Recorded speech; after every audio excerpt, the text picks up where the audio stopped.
Assalamu alaikum, everybody. MashaAllah. We have Brother Subhoor and Brother Imran with us today, inshallah. I've been boasting that we're going to put atheists back in their box. And the way we plan to do it is present basic atheist arguments that they come with, that they think they have some kind of rationale, reason, logic behind. And what I want to do today, inshallah, with all three of us, is factory reset atheists. So whatever atheists are watching now, I want them to get reset and realize, wait a minute, I was saying something based on this assumption. Oh, I thought that, and then reduce it all, and then they can build them up again, inshallah. So we're basically going to break it down to three basic components. The first one is going to be prove your God. When the atheist comes along and says, prove God exists, where's your evidence for God, and all of these kind of things, I'm going to demonstrate about belief, inshallah. Brother Subhoor is going to demonstrate how when the atheist then thinks he brings his ace card of evolution, the idea that, oh, because evolution is proven, then that means that there is no God somehow. So we're going to show how evolution doesn't undermine the existence of a creator. Okay. And then Brother Dr. Imran, mashallah, he's going to deal with the Stephen Fry type argument, which is suffering. Why do babies get cancer? This, that, the other. Because that's answering a different question, because you can't say God doesn't exist because suffering exists. You can say, why does God allow suffering to happen if he exists? So those are the three components. Inshallah, then each one will give us like a 5-10 minute presentation on each point. And then inshallah, we'll invite atheists to come on and respond to what's been said, inshallah. Is that right with everyone? Yeah? Alhamdulillah.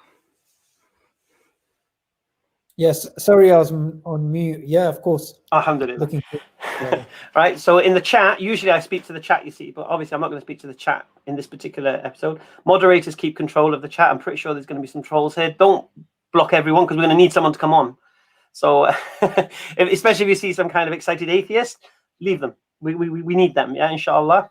All right, and then at the end, like I said, once we finish our presentations, then we'll invite atheists to come on, and we'll put the link out, and you guys can come on and challenge what we said, inshallah.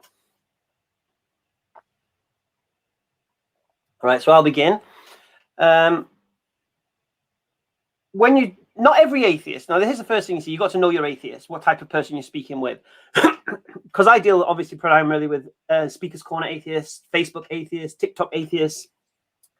So these guys are kind of opinionated, where you have other atheists, which was like myself, where I didn't believe in God, but didn't not believe in God, didn't care, didn't think Dawkins kind of ideas, and that dismissed God. It was just, I hadn't thought about it. I hadn't used my intellect, I hadn't considered it, if you like. So I didn't believe in God, but I didn't have a reason to, nor bother looking into it. So there are atheists who are nominal, so you don't need to jump all over with this. Yeah, this is for those atheists who think they have some kind of rational, intellectual higher ground. That's who we're trying to deal with in this particular series. Okay, so the idea when an atheist comes to you and asks you to prove God exists, the first thing we have to hold our hands up and say, I can't demonstrate with observable, testable, empirical evidence that God exists. I just can't do it. Just as you can't reverse it. You can't demonstrate God doesn't exist. Okay. So, because obviously you can't prove something doesn't exist. It makes no sense. So, but if you try to say it doesn't exist, then you're making the claim. So it's on you. So anyway, so what we do though, is we believe a creator exists.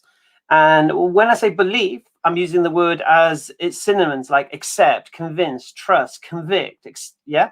And that needs a proposition. So the proposition is a creator exists. We then look at the rationale behind the reasons, and this is the key, you see, it's the reasons why you believe this thing is true. Because what happens as soon as you say to an atheist, I believe, oh, they get so excited. Tooth fairy comes out of the pocket, Father Christmas, fairies at the bottom of the garden, all of this kind of stuff. Because they think once you say belief, that's open season, then all beliefs, everything's acceptable. Well, no, that's not the reality. Because what you have to do, you have to have reasons to support your belief. Because if you don't need, because the first thing you have to accept also is a belief could be true without proof. So someone could believe something, have no proof to support that belief in the sense of prove it's true, but that doesn't make it not true. It could still be true.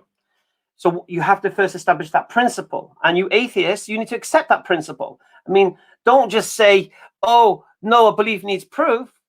just to win the argument. Because like I've said many times, there's many things you go through in your life that you believe to be true, but you don't require any proof for. So, for example, when you jump on an airplane to go on holiday, you don't need the pilot to demonstrate to you and prove to you he's a pilot and he's capable of flying a plane. You believe he's capable of flying the plane. When you go to the doctors and that doctor gives you a prescription for some medication for some illness you may have, you don't say, oh, sorry, sir, before you subscribe that medication, can I see your qualifications to make sure you're qualified to do this thing? Of course you don't. You believe he's qualified to do this thing. You don't need no proof. You believe your parents are your parents. You believe your father is your father without needing him to say, sorry, son, here's a DNA test we did, just so when you ask for the proof, I'm your father, here it is. No, of course not. This is ridiculous. But problem happens is as soon as you bring a creator into the equation, all of a sudden now you want proof. Yeah? Now all of a sudden this belief isn't good enough. So once you accept the principle that a belief without proof could be true, now you have to find a mechanics or a way to determine what's true or not in these beliefs, because there are many, many beliefs. And so it can't just be the fact if none of them need proof, that means they're all true. Of course not. They need reason. So I'll give you a little prime example. When I speak with Christians and they come to me and they say, Jesus died for your sins, I say, why do you believe that? Oh, because it says it in the Bible. Oh, really? Why do you believe the Bible is a reliable source of information? Because it's the word of God. Why do you believe it's the word of God? Oh, because it says something, Timothy 2:3:16, all scripture is inspired by God. But that's written before the Gospels. So then it can't be referring to the Gospels. So therefore, why do you believe the Gospels are a reliable source of information? So what you do, you drill down into the people's belief until you find the assumed position. Once you find that assumed position, that's what you deal with. Yeah? So in any belief system, whatever it may be, you need to challenge the reasons for that belief. And if those reasons cannot be challenged or refuted, then you're in no position to say that belief is false. If you do, then you're the delusional one, because you're believing something then that's despite overwhelming evidence to the contrary. Because belief becomes delusion when overwhelming evidence refutes it. So that's the basic parameters of what belief is. So as a Muslim, alhamdulillah, Allah calls me in the Quran, Inna ladina amanu, oh you who believe. We are the believers. And the non-Muslims are the unbelievers. See the word believe and unbelief? This is what we are, alhamdulillah. So I'm not going to go into that detail right now because I want to really, to be honest with you, if we can we leave Islam off the table for this particular stream? You think that's possible? Doctor and Subhoor? Yeah? Yeah, absolutely. I mean, you have to start with God first and you have to establish that reality before you move on to revelation. And I think one of the reasons why a lot of the Dawah conversations become lopsided is because we mix revelation with God's existence, with everything, and it just becomes a mess. So you should always start with God first. Alhamdulillah. Because this is a process of getting shahada. And to take the shahada, the first thing you need to believe is what? La ilaha illallah. Now, unless you believe in a creator, there's no point me teaching you Muhammad Rasulullah. First of all, let's get to La ilaha illallah. So the first obstacle you'll have when you're speaking to somebody is whether a creator exists or not. So this principle that I'm establishing of belief applies to everything. So once you have this principle, you can apply it to religious things as well as irreligious things. So for example, why do you believe that pilot can fly the plane? Well, first of all, I don't think he'd be in that position if he couldn't. And I must have flown this plane before. So these are kind of reasons that support it. Now, no one can say, well, are you sure? You might have snuck on there. It's ridiculous, all right? And why do you believe your father's your father? Well, because I look like him, family testimony. I believe my mother was a chaste woman. I don't believe she slept around. So if she says he's my father, I believe he's my father. If you bring me a DNA test, I probably still refute that. I probably still challenge that because I believe my father's my father based upon my mother's chastity. That's the main thing, yeah? The doctor's a doctor. Surely he wouldn't be sat in that practice and all the people know there that this guy isn't qualified. He must be qualified. And the way he talks and the way he understands things. So these are the reasons supporting all of these things. And that's how you determine belief on what is true and what can be dismissed. So this then, like I say, at this point in time, if you're speaking to an atheist and the tooth fairy, and I had one guy, I'll be giving an example. I was speaking to him in the park and he said this to me. Prove there's no invisible pink monkeys on Mars. Right? And he said this in such a smarmy, clever way. So, and I just said to him, why do you believe in invisible pink monkeys on Mars?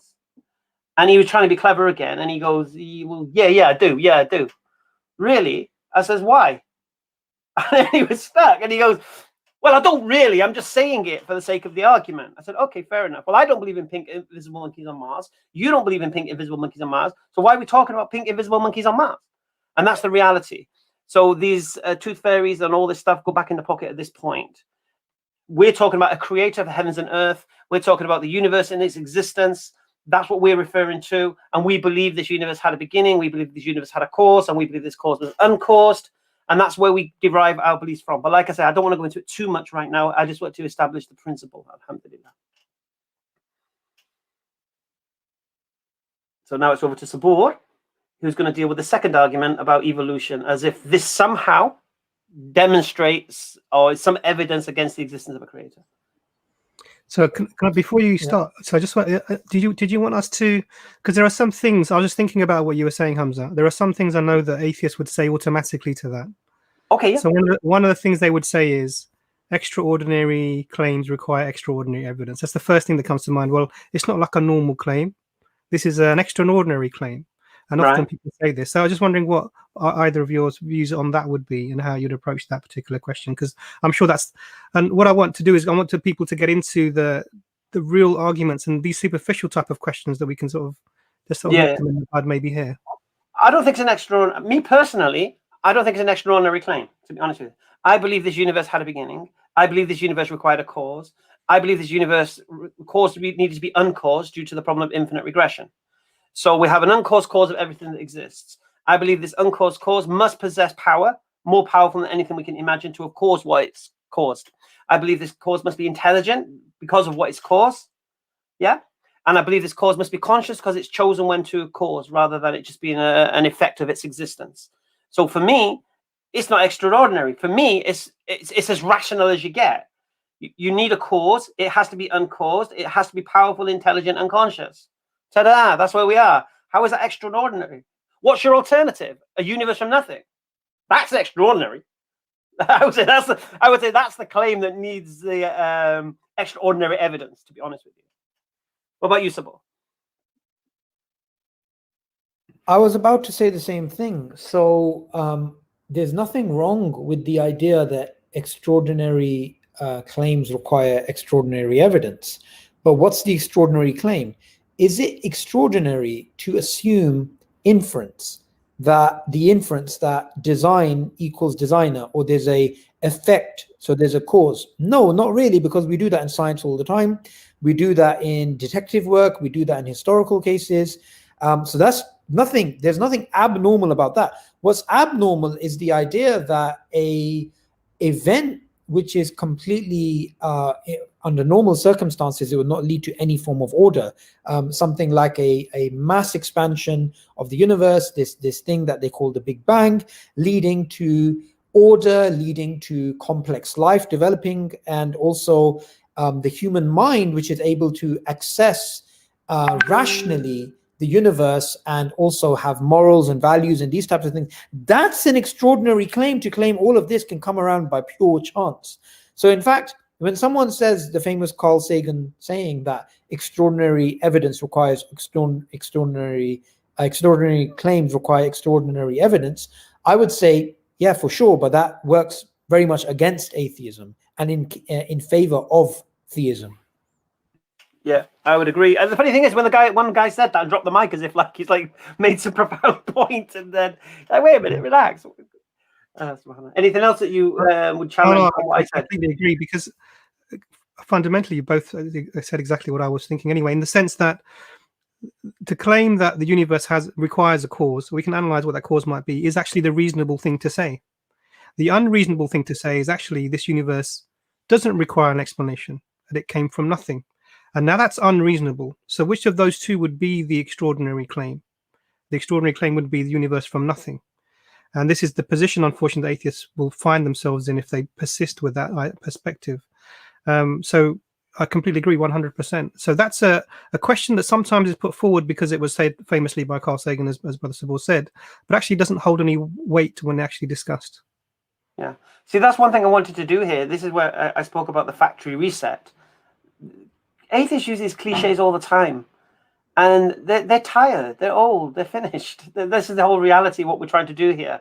We're trying to say, look, you can't get away with this anymore. You've got away with it for a long time. You know, I've had Muslims telling me they were scared. They didn't mind debating Christians because they've been watching Ahmadiyya and all of this kind of stuff, yeah. But when an atheist come, they were scared. But alhamdulillah, they said, now we're watching the EFDR videos and that, we're not afraid anymore. We know how to deal with them now. We know how to start with belief flex straight away. So all of a sudden they're on the back foot. You know, it's not about evidence anymore now. It's about belief and it's about rationale and reason. And like, for example, I did that talk with the brother, I don't know if you've seen it, Subhoor, the blind spot of science, with the Eton brother from, the brother from Eton, 18-year-old kid, looked about 26, right?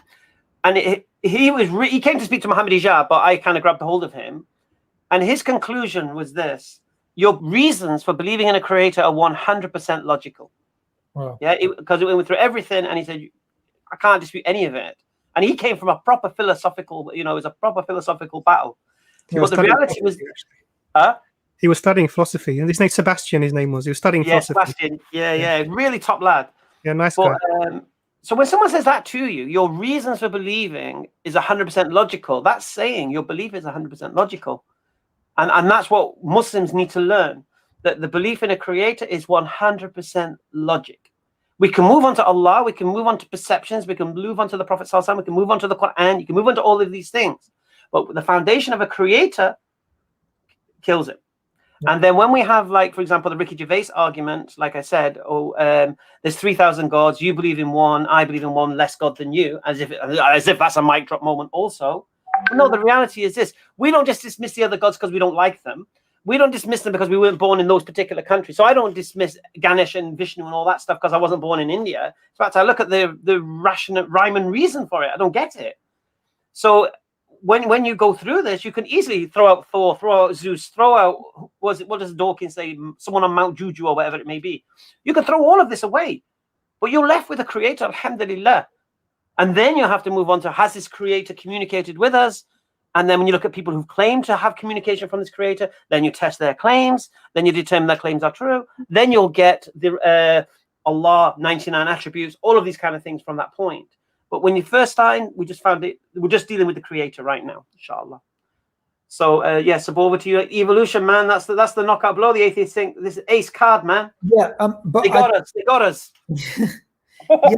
I think just before that, I think some of the points that you've said, they're really profound, because, you know, even from a philosophical perspective, sometimes we can get lost in these very abstract arguments. But when you bring it down to these basic units that you make up the rest of the philosophical arguments from, that's where the atheist loses, right? And it's on these basic points that, okay, so how is it that the belief in a creator is not 100% logical? How is that illogical? How is it irrational? When you make it when you get your conversation down to this fine, precise sort of narrative that, look, this is what we're trying to say. It's very hard for a rational atheist to deny it, unless they just want to, you know, they just want to do a bit of showboating and stuff. So I'm really glad this what's his name, Sebastian guy, he was willing to admit that, because I think, I mean, even it's interesting. I saw a debate between John Lennox, who's a Oxford professor, and Richard Dawkins. It's a very famous debate online, and it's very interesting because Dawkins says something which he wouldn't normally say, and something which I haven't really found in other works of his or lectures. When John Lennox was talking about the universe and the universe being, you know, intricately designed and the order and this type of thing, Dawkins said the idea, the general idea that there's a creator, a deistic creator, meaning a creator that created the universe but left it to run on its own, right? Not a creator that intervenes in the laws of nature, but just like a deistic creator. He says, this is something that you can make a rational, respectable case for. Oh, wow. Yeah. It's not something I would accept, but the idea that God, the creator of this entire universe with all of its stars and its planets and everything, would come down to earth and die on a cross is petty. Yeah. So you see, a lot of the dialogue, narratives that come out from new atheists, they don't just come out from a perspective that God is irrational. They also have religion intertwined, because some of the things that they found hard to believe as Christians, they just see those as the concepts of God, and they're not willing to accept that. Some of them not willing to accept that those concepts are totally independent from the general belief in God. So you can believe in God but not believe in religion. These are two different things, right? Yeah, So this is a good, sorry. Yeah, no, I totally agree with that. I think that's what we have to do. And you know, this is a very interesting segue into Darwin's belief, right? So Darwin was a deist, right? He was somebody who believed that God created the world and left it to be. God was like an absent landlord, right? From his perspective, that God didn't physically intervene and do these things. Now, what's very interesting is if you look at the belief of Dawkins and co, and you look at the belief of Darwin, you see that Darwin would not have agreed with Richard Dawkins and the new atheists at all, right? Because the way they see God is, oh, it's irrational, it's this, it's that. The thing with him is he believed in a God when he published his theory in 1858 at the Royal Society, a year before he published it publicly. He explicitly believed in God. And this is according to his biographers, and there's lots of evidence for this. There's a book called Darwin and God by Nick Spencer, where he goes over this in a lot of detail, right? When he published his book and then he published his other works, he still believed in God. His belief in God was rattled by the problem of evil, right? Which is a good segue into what Brother Imran's going to be speaking about. He could not understand how a benevolent, loving God could allow evil and suffering, right? And his son died at the age of 2. His daughter died at the age of 10. He suffered very severe health issues throughout his life, for which he had to get various types of treatment, which didn't really work. So he had this grinding problem. Why does God allow evil things to happen? So in the last decade of his life, he became an agnostic. However, he still said, in my wildest fluctuations, I was never an atheist from the perspective of denying God's existence. Now, online, you're going to find the exact opposite. You're going to find atheists saying, evolution undermines God. Darwin showed there's no God. You know, we know evolution is true, therefore there's no God. This isn't by accident. This is by design, right? So if you look at the most popular atheist book in the world, it's the God Delusion. The God Delusion is central argument, and it's called the central argument. You find it in the middle of the book somewhere, right? Around page 150 something. And the central argument of the book is essentially that Darwinism has gotten rid of design. That's the essential argument. And then the argument goes on to, just like Darwinism got rid of biological design, a future physical theory can get rid of physical design in the universe, and God therefore most likely doesn't exist. So what's interesting is that if Charles Darwin was reading the God Delusion, he would have been embarrassed, because he would have said, this is not what I said. I explicitly said, you can believe in my theory and believe in God.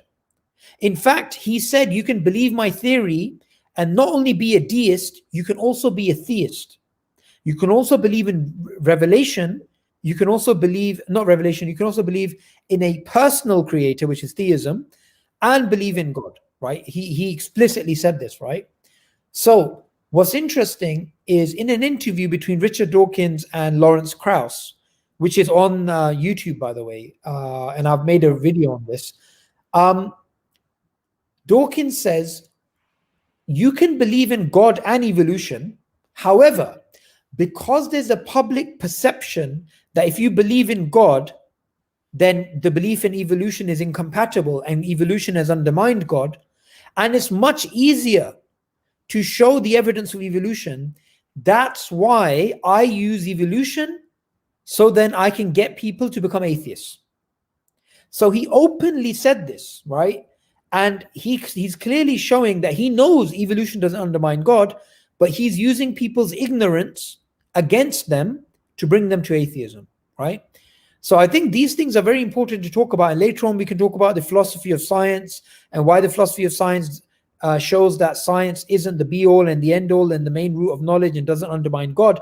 However, without getting into any of that philosophical realm, we know that the new atheists lie to people. In fact, I just want to give one last authority here, right?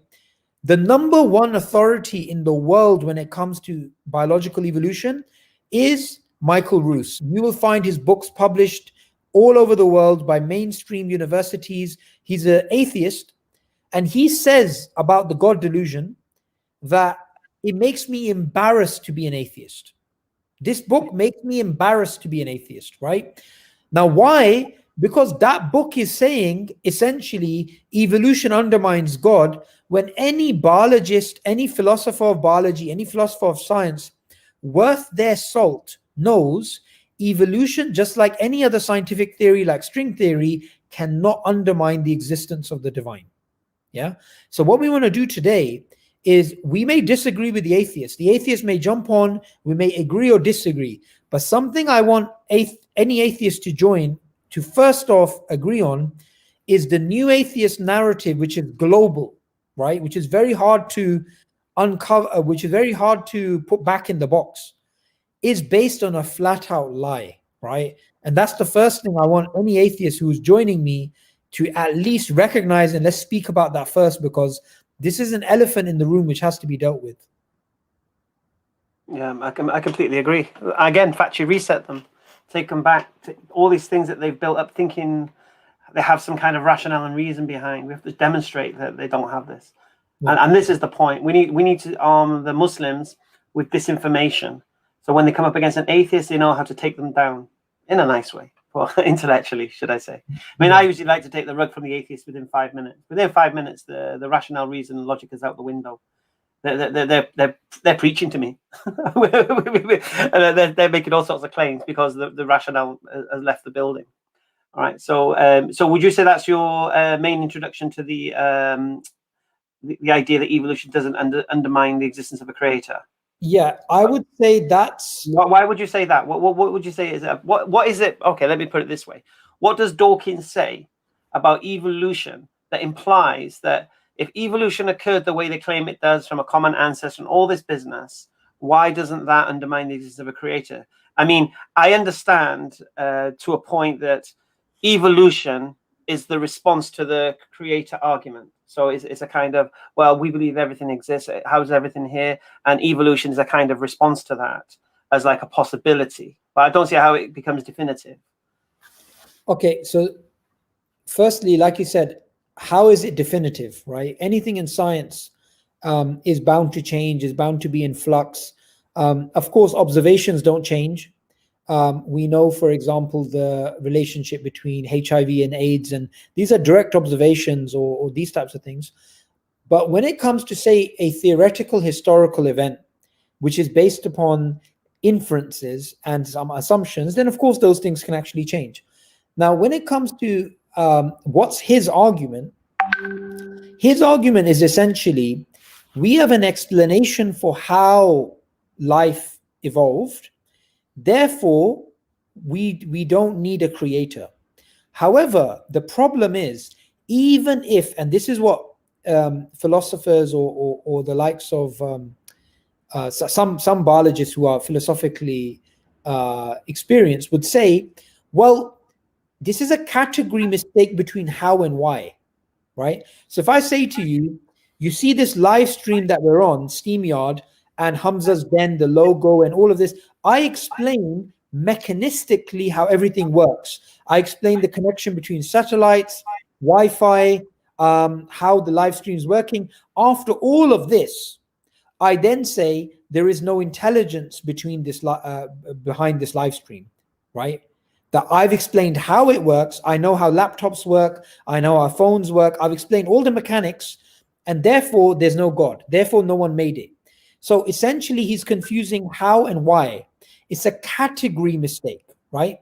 Now, that category mistake, it's compounded by another fallacy that he makes, which is the fallacy between, and this gets a little bit technical, but I'm just going to simplify it, between two different types of naturalism. Okay? Now, if I'm here and I'm starting to have a heart attack, like I'm going to die, right?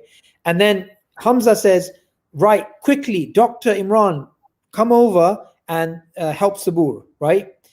Now, you are assuming that when we've been talking to Dr. Imran all this time, he's a medical doctor, right?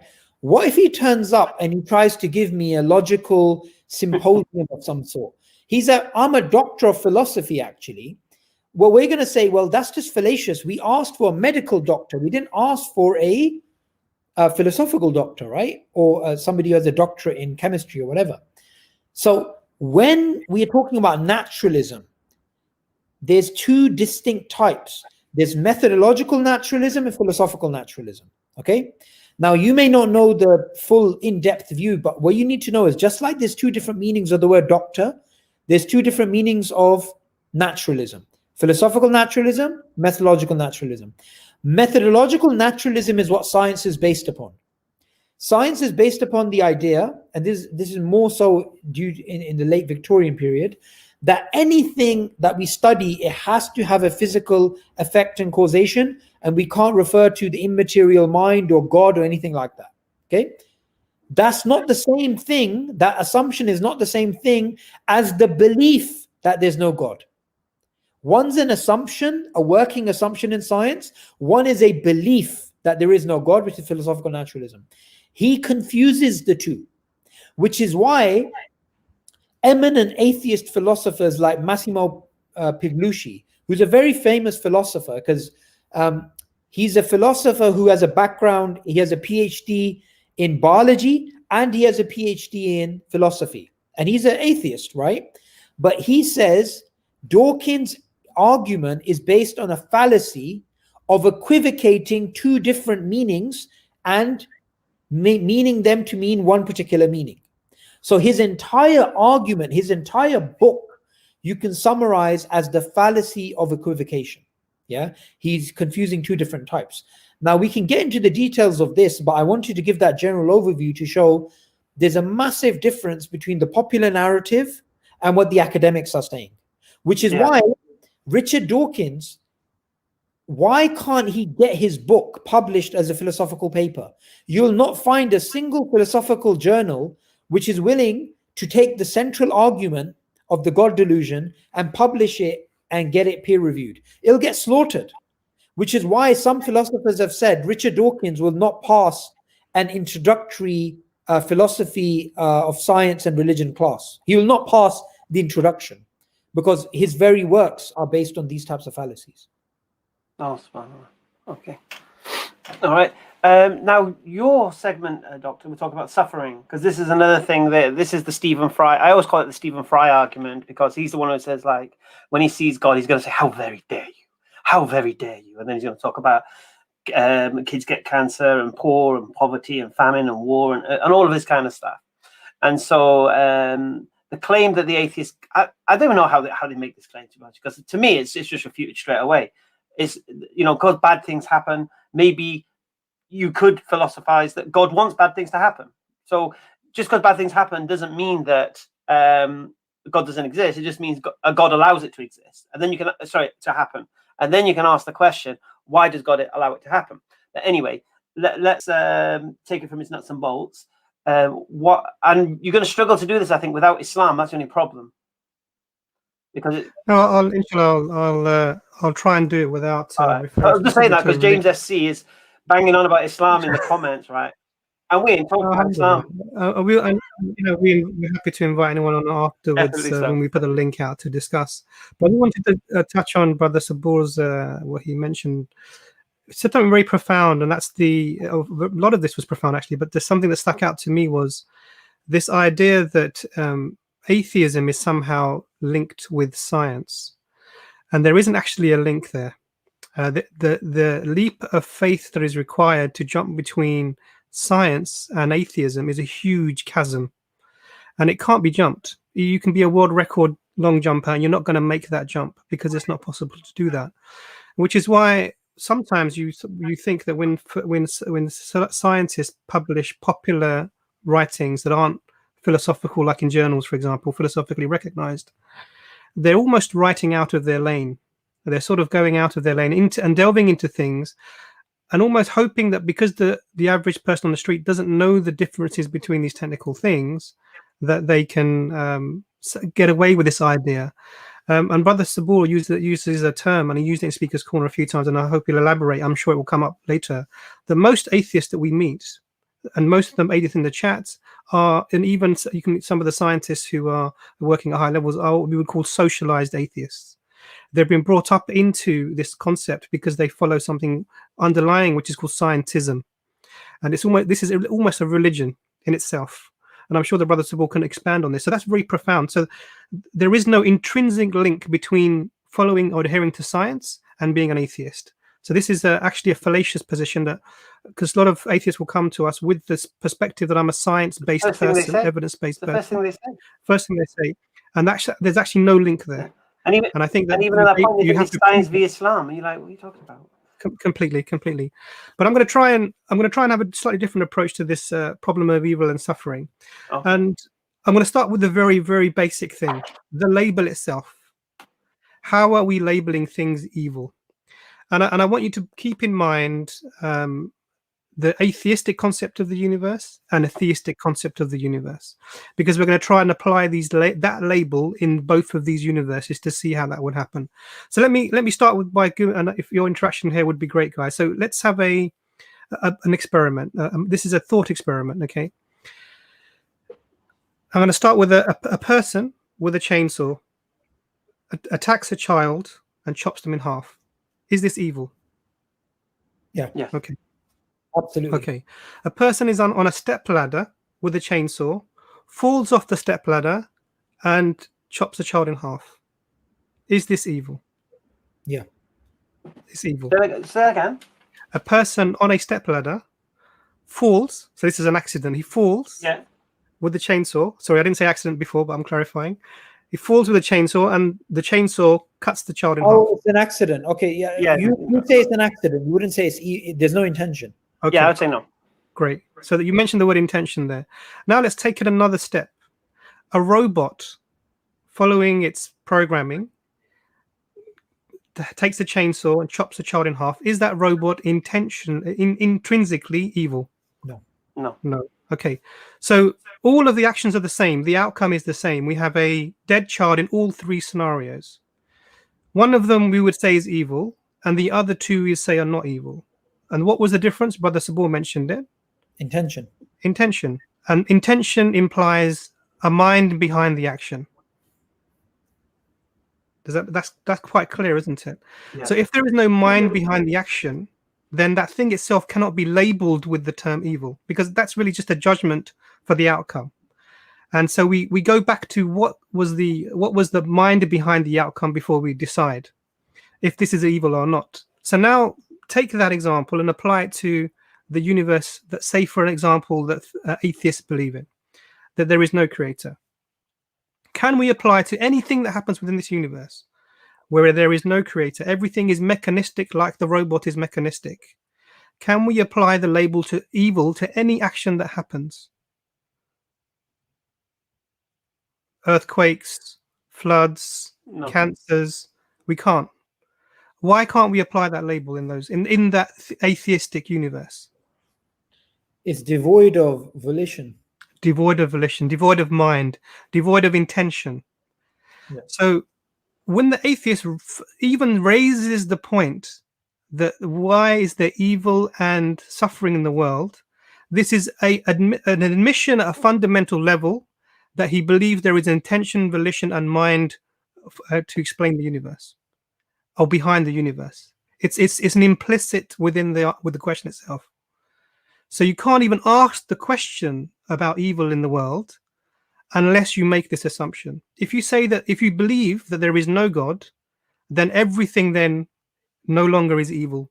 It's just an action, like a ball rolling down a hill, like a robot carrying out mechanistic things, like a guy falling off a ladder. And these are mechanisms, mechanistic things. They don't carry any moral weight, moral value. So almost immediately what we've done here is we've taken this word evil away from the atheistic worldview. So if you want to apply it, you have to assume God to start with. So now let's apply it to. So now the explanation. Let's go into the theistic universe. We believe that there is an intention, a volition, a mind behind the universe, and so what that means really is that we need to explain why this suffering might be here, why these evil things that might be happening, why are they there. So that's another tangent now we have to go on. So in an atheistic universe, you can't even make the moral judgment because there's nothing to anchor that with. In a theistic universe now, we have to anchor this somehow and explain why this might be there. So let's go to another thought experiment. So initially what we've done is to claim evil exists is to acknowledge the universe is intended and there is a mind of volition behind it. A theistic universe, the way that the problem of evil is often put is, look, God is all good, doesn't really want evil around. God is all powerful, so should have the ability to get rid of evil and must want to stop evil. So why is there evil? Either he doesn't want to get rid of it and he's not good, or he can't get rid of it and he's not all powerful. And because evil exists, therefore God must not exist, because those are two things that the qualities that God should have, two attributes that God should have. But let's do a thought experiment around this. This argument itself has a major flaw in it, and I'm sure that lots of people already know the flaw within the argument. And what it does, the first flaw is actually this: what we're doing is we're taking almost a truncated view of what people understand God to be. So God is not just those things, all good and all powerful, but he's all wise and he's all just, and there are lots of attributes of God that are deliberately sidelined within this. The second thing is there is an assumption made within that this universe should ideally be a place where there is no evil, and there's no foundation for why do you think this universe should be in a utopia for us? There's no, and this is just an assumption given without that basis. So let's do a thought experiment very quickly. Two different thought experiments that are very similar, based upon a possible world where there may be no evil or no good. So, no evil or only good. So let's have a look at a universe where you can't do bad things, you can't do evil things. If you want to have a knife and you want to stab someone, it turns into a butterfly.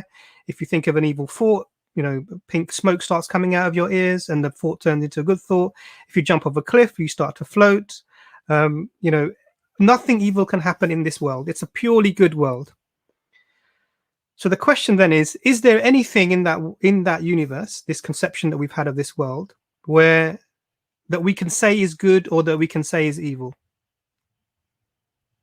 What do you guys think of that? Well, can we do any action in that universe good or evil? I would say you not only can you not say it, it'd be meaningless to even talk about it. Absolutely. It wouldn't make any sense. And why not? You're absolutely right. Why not? But it's kind of like talking about 4 dimensions within this 3 dimension. It's just a concept which does not exist. Absolutely. Yeah. So what happens so let's give the counter example, and I'll give the underlying reason why. So say if, for example, there is a universe in which everything that happens is bad and evil. If you try and give someone a kiss, you end up spitting acid at them and they melt. If you think a good thought, it turns into daggers and flies across and kills the person you're thinking about. If you eat some food, it becomes poison. Everything that is bad happens. And in that universe, is there anything that could be called good or could be called bad? No.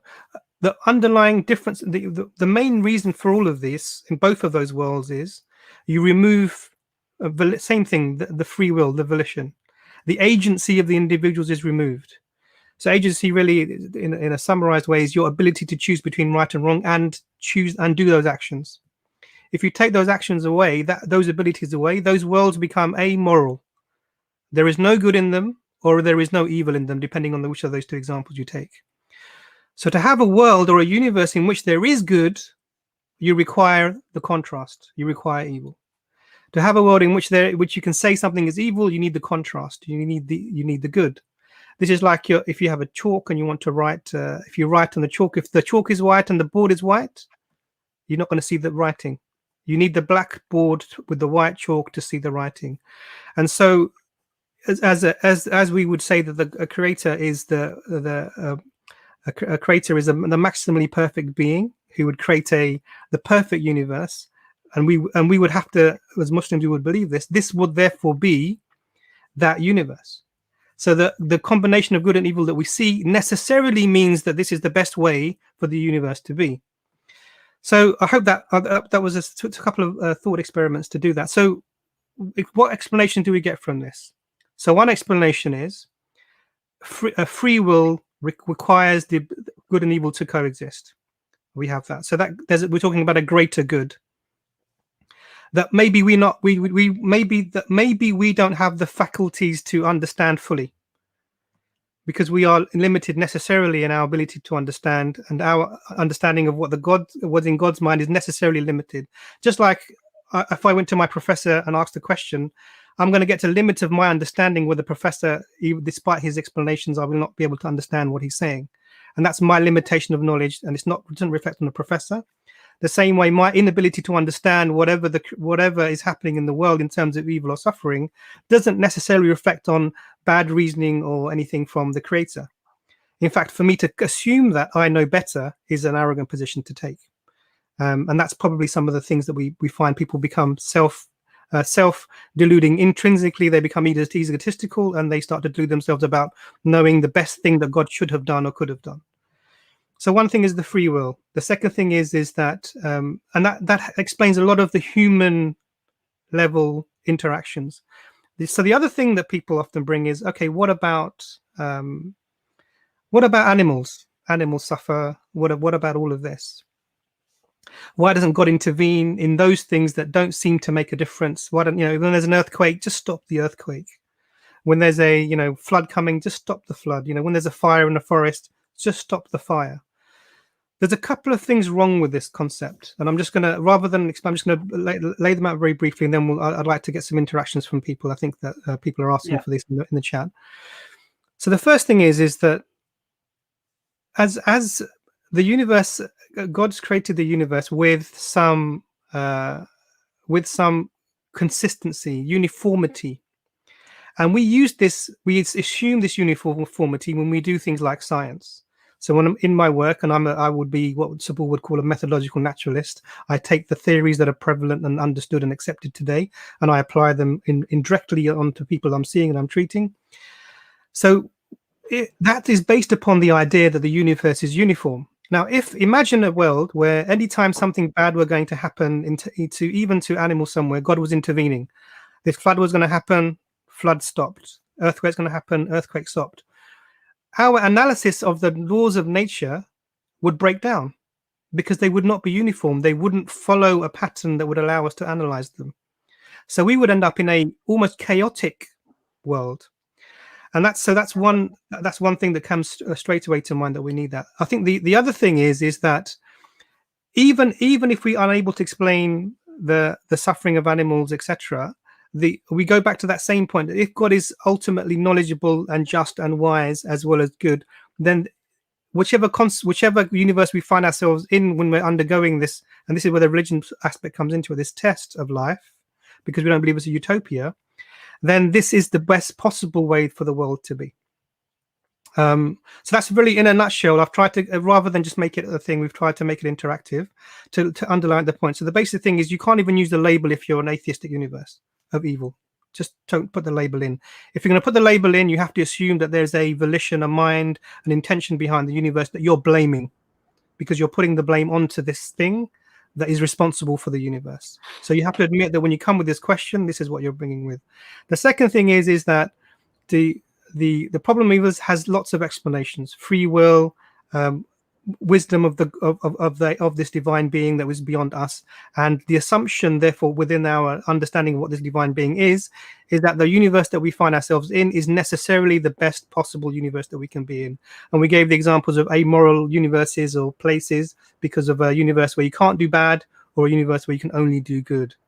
I hope that's a reasonable summary. That was fantastic, man. That was really good. We didn't even bring religion into it, which is fantastic. Which is what I wanted to do. I don't want anyone trying to start asking about Islam because we've not mentioned it yet. I think for this stream, what we're doing is enough. Let's bring the atheists on. Challenge what we've said so far. See if they accept our premises. See if they accept the principles we've established. I'll be honest with you. After that, I can't see many coming on. To be honest, we've got Reanimator that I think is something to do with that gin and tonic show with Rob. Yeah, and he's been spouting away. None of you are brave enough to come on the gin and tonic show. Yeah, we're here. Just click a link. Ta-da! I said to him though, Subhoor, I said, to be honest with you, you do know who Subhoor is, isn't it? And he goes, yeah, because isn't Rob on your gin and tonic show? He said, yeah. I says, does he not have PTSD after his time in the park? He said he must come out in a sweat when he hears Subhoor's voice or sees him on a poster. I mean, and he wants you to come on his show. It's amazing. But let me just there's somebody there. Look, at the end of the day, you can have a dialogue with somebody, but it's very important to sort out foundations first. And what I really liked about what Imran explained about evil is sometimes, and I find even with experienced du'at, we can make this mistake of when someone says, why do evil things happen in the world, and they happen to be an atheist, we automatically try and go for, there's a wisdom that you may not see, which is good and okay, but I like the foundational approach that Imran is speaking about, where we say, well, firstly, without God, there is no such world. We can have a meaningful dialogue about this. So even if we are talking about evil and good, we're still talking, assuming there's a God. Even if you're an atheist, you have to assume there's a God in order to make sense of those terms. So you're talking on our terms, right? And I think it's a very profound point that is often overlooked. Tom looks like an atheist. The other two look like Muslims. Right, brother, just so you know, this is just for atheists right now. So if you're Muslim, come out of the back chat. We'll give Muslims a chance to come with their questions they've got that they want to put to Subhoor and the Dr. or me afterwards. But let's first give the atheists a chance because we've been jumping all over their beliefs, and it's only fair to give them a shot. There's a question, interesting question. It's by Shaunus32 at 9:54. He asked a question. Can you put that one up? 9:52. Yeah. Yeah, I'm sure I can. Oh, Shaunus. Oh, yeah, he's a Swedish brother, mashallah. But he's going to go all philosophical on you, I'll tell you. I'll tell you that now. 1 second. He hijacks every one of my Facebook posts and it becomes the same. Oh, really? Okay. He's a nice guy, beautiful guy. He's so close to Islam, but it's the concept of a creator that he's struggling with. And he doesn't realize that we're not guessing at the concept. We believe we've had revelation about the concept. Do you get me? Yeah. Let me just see if I can find him. I'm new to this troll in the chat. And should we chuck Tom on while I'm looking for it? Who? Tom Jump. He looks like an atheist. Yeah, Jump.